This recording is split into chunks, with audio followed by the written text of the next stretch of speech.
કનક પીછે બેજંતી માલમ વિબ્રજવાસ કનક પીશમ વૈજયંતી માલમ બેજંતી માલમ વૈજયંતી માલમ. શિષ્યો જંગલમાં આવે, ગાયું ચરાવતા ચરાવતા ગાય છે.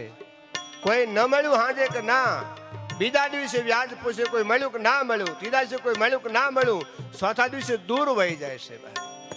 અને શ્લોક ગાય છે. અને સામે ઝાડવે બેઠેલા મહાત્મા કહો, વાહ પ્રભુ વાહ, આવા શ્લોક કોને ગાયો છે? આપ અધૂરો શું કામ ગાવશો? આ પૂરો સુણાવ. અને એ વખતે શિષ્યો રાજી થયા, પૂરો ગાય છે. રધાન વેણો હૃદર્ષુ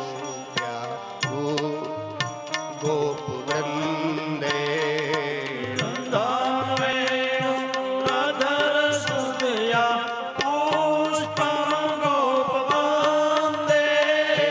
પુષ્પન ગોપ વૃંદે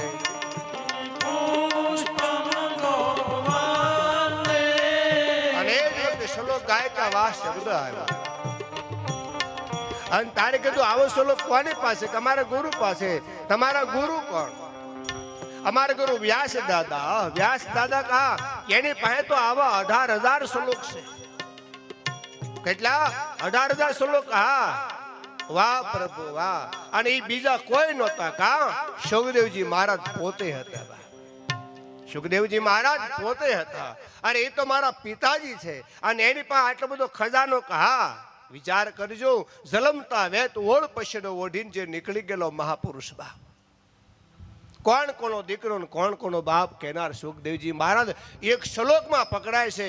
વિચાર કરો મેરી ભાઈ બેન, ભાગવતના શ્લોકની કેવડી તાકાત હશે. એ શ્લોક નથી, ભાગવતના એક એક શ્લોક મંત્ર છે. સુખદેવજી મહારાજ એમાં આવી ગયા. અને ખરેખર હા, એ તો મારો બાપ છે, કાંઈ વાંધો નહીં. અને પોતાના શિષ્યોની સાથે સુખદેવજી મહારાજ નીકળે. અને આ વ્યાસ દાદા પૂછ્યું કોઈ મિલા કા? પણ મળવાનું કારણ સુખદેવજી મહારાજ પકડાણા ક્યાં કે એક અધૂરો શ્લોકમાં હું લખ્યું હતું બ્રહાપીડમ. જેને મોરનો મુંગુટ છે, જેને હાથમાં વાંસની વાંસળી છે, જેના ગળામાં વેજંતી માળા છે, જેને પગની આંટી નાખી છે, અને ફરતી ગોપીઓ રાસ રમે છે.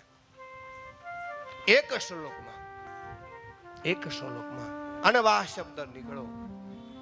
અને આમાં એવું પાછો અર્થ બતાવે સુતજી મહારાજ કે સોનાકાદે ઋષિઓ આ શ્લોકમાં એવું બતાવ્યું છે કે શું કે જ્યારે ભગવાન કૃષ્ણ પોતાની બાલ લીલા કરે છે ઘેરે, અને એમાં એક દી ગોપીને ઘેરે જાય છે. ગોપીને ઘેરે જઈને કે ગોપી મને બહુ ભૂખ લાગી છે, જરા મને માખણ આપતો. આ ગોપીઓ